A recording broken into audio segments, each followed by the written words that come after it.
Un buen día para todos. Les saluda el pastor Juan Ángel Castro, pastor del Centro Evangelístico. Y hoy, en este tiempo, tenemos una edición especial, una edición muy especial, porque quiero compartirles un mensaje. Y el mensaje es cómo enfrentar una crisis mundial.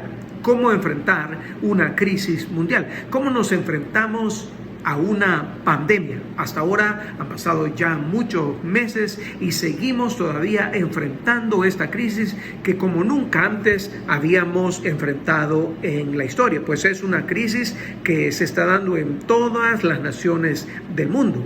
Es una crisis que ha turbado a muchas personas, ha llenado de miedo los corazones, de angustia, de aflicción y ha causado problemas económicos, problemas familiares, problemas psicológicos, también problemas de relación, porque hay personas que no han podido encontrarse con sus seres queridos o se ven impedidos para hacerlo porque hay diferentes restricciones en cada nación. Pero ¿cómo nos enfrentamos a una crisis sin precedentes? ¿Tiene la Biblia algo que decirnos cuando nos enfrentamos a una crisis?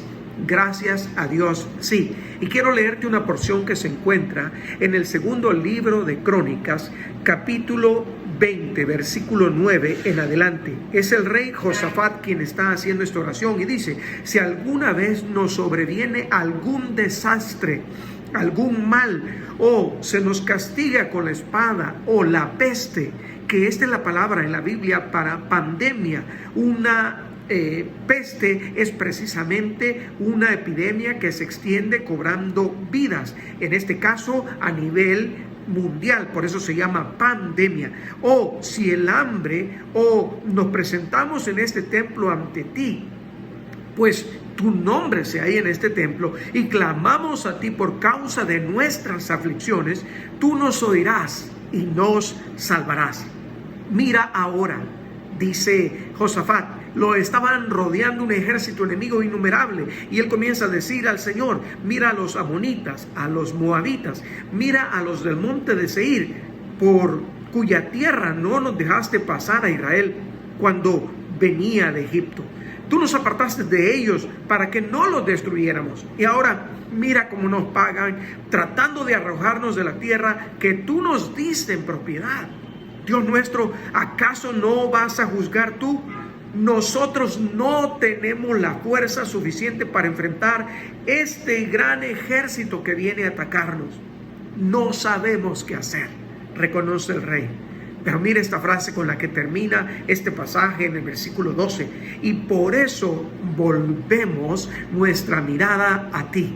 Otra versión dice: por eso ponemos nuestros ojos en ti. Cuanto nuestros problemas son más grandes que nosotros, más grandes de lo que podemos enfrentar, más grandes de lo que podemos imaginar, es un gran error poner nuestra mirada en los problemas. Cuanto más miramos al problema, más grande lo vemos. Cuanto más los discípulos veían la tormenta, más se llenaban de temor y angustia y pensaban que iban a perecer.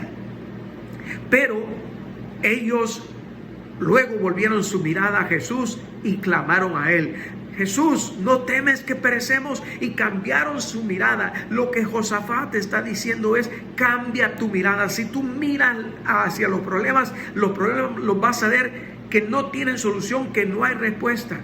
Pero pon tu mirada en Dios, que es más grande que los problemas. Pero primero, entonces, ¿qué hacemos cuando nos enfrentamos a una crisis mundial, a una pandemia? Número uno, y nos queda claro según lo que acabamos de leer aquí en el segundo libro de Crónicas, capítulo 20, versículo 9 en adelante, que debemos enfocarnos en la oración. ¿Qué hizo Josafat al saber que se enfrentaba a tan grande ejército, a una multitud innumerable? Él dice: no tenemos fuerza, nosotros no podemos combatir esta epidemia a nivel mundial, no tenemos fuerza para hacerlo, probablemente incluso orgánicamente nuestro cuerpo, no todos los seres humanos estén siendo capaces con su propio sistema inmune de pelear contra este enemigo, este virus que está asolando, cobrando vidas por todo el mundo. Pero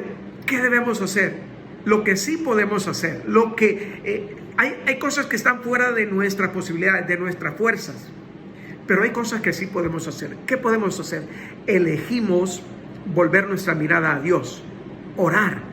Porque al orar hablamos con Dios, orar es hablar con Dios.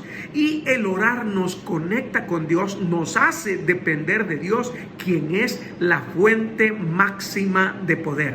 Él no es una energía, Él no es el poder del universo, Él tiene poder. Dios, la Biblia lo dice, es todopoderoso. Dios es, ¿qué? Todopoderoso. Significa que tiene todo el poder. Y Él es la fuente de nuestro poder. Solo Él nos puede dar las fuerzas para enfrentarnos a esta circunstancia. Así que nos podemos unir en oración. Enfócate en oración y dile: Señor, yo no sé qué hacer contra esto, pero tú eres mi escudo, tú eres mi defensa, tú eres el que me guarda, tú eres el que guarda nuestro hogar, a nuestra familia. Y la Biblia dice que el que habita al abrigo del Altísimo morará bajo la sombra del Omnipotente. Número 2, ¿qué hacemos al enfrentarnos a una crisis mundial? ¿Qué hacemos al enfrentarnos a una pandemia? Nos enfocamos en controlar nuestros pensamientos, en controlar nuestra mente. Segunda de Timoteo capítulo 1 y versículo 7 dice: pues no nos ha dado Dios espíritu de temor, sino un espíritu de amor, poder y dominio propio. Lo cierto es que si no te enfocas en controlar tus pensamientos estarán llenos de temor. ¿Por qué? Porque estamos viendo más noticias y la mayoría de ellas son malas, y nos llenamos tanto de malas noticias que cuando nuestra mente está llena de malas noticias, ¿qué va a pasar? Pues simplemente nos sentiremos mal, estaremos sin optimismo, sin confianza, sin fe, porque precisamente los pensamientos de temor son lo contrario a la fe.